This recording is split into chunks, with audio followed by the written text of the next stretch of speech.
Assalamualaikum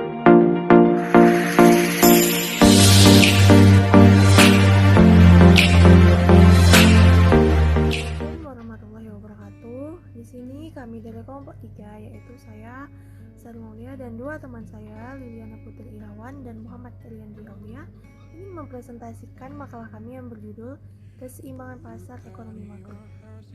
Yang pertama yaitu keseimbangan pasar ekonomi makro secara individu, yaitu merupakan bentuk yang paling sederhana, di mana penawaran dan permintaan berada di titik seimbang antara harga dan jumlah barang. Harga dan jumlah barang di sini harus berada di titik seimbang, karena apabila tidak seimbang, misalnya seperti harga barang yang tinggi dan stok jumlah barang yang banyak, maka akan menimbulkan penimbunan di penjual, karena rata-rata konsumen atau pembeli menginginkan barang yang murah tetapi berkualitas. Jadi di sini titik antara harga dan jumlah barang harus berada di posisi seimbang agar tidak terjadinya penimbunan barang. Kemudian yaitu keseimbangan pasar ekonomi makro industri, di mana pada keseimbangan ini yaitu menjumlahkan antara permintaan secara individu dan penawaran secara individu menjadi permintaan dan penawaran industri. Kemudian yaitu keseimbangan pasar ekonomi makro secara agregat atau menyeluruh, di mana di sini yaitu menjumlahkan antara permintaan industri dan individu menjadi permintaan agregat atau permintaan menyeluruh. Begitu juga dengan penawaran, yaitu menjumlahkan penawaran individu dan industri menjadi penawaran agregat atau menyeluruh, di mana penawaran dan permintaan agregat inilah yang menjadi penawaran dan permintaan nasional. Jadi keseimbangan pasar ekonomi makro agregat ini akan terjadi apabila keseimbangan pasar ekonomi makro industri dan individunya berada di. Assalamualaikum warahmatullahi wabarakatuh. Saya Liliana Putri Irawan ingin melanjutkan presentasi poin yang D, yaitu keseimbangan pasar ekonomi makro agregat. Masuknya uang dalam perekonomian mengakibatkan pembentukan keseimbangan umum bertambah kompleks. Keseimbangan terjadi pada saat agregat demand sama dengan agregat supply.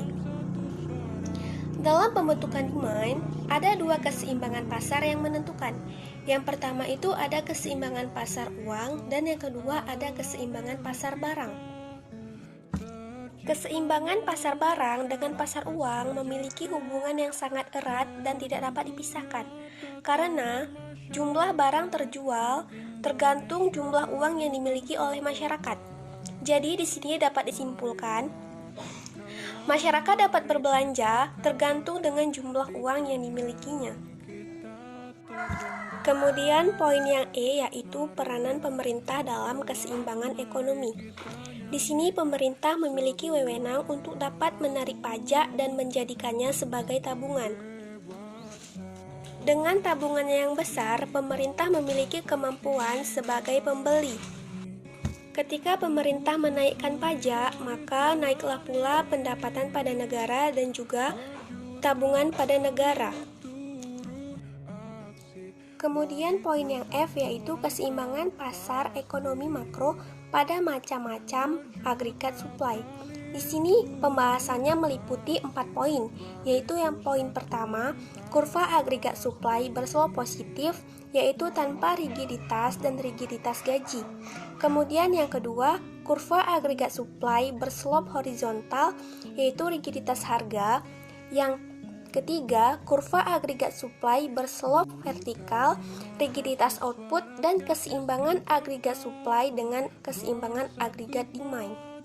Saya Muhammad Riandi Aulia, saya akan menjelaskan kesimpulan dari makalah kelompok 3 yang berjudul Keseimbangan Pasar dalam Ekonomi Makro. Keseimbangan pasar digambarkan dengan kurva demand dari satu individu yang berpotongan dengan kurva supply dari individu lain. Dalam ekonomi makro pun telah dijelaskan bagaimana menjumlahkan kurva-kurva demand individu secara horizontal menjadi permintaan industri.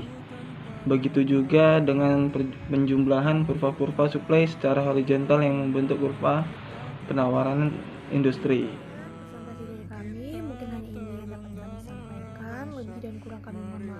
karena di sini kami juga dalam proses belajar. Semoga apa yang kami sampaikan tadi dapat bermanfaat bagi teman-teman sekalian. Kami akhiri dengan wassalamualaikum warahmatullahi wabarakatuh.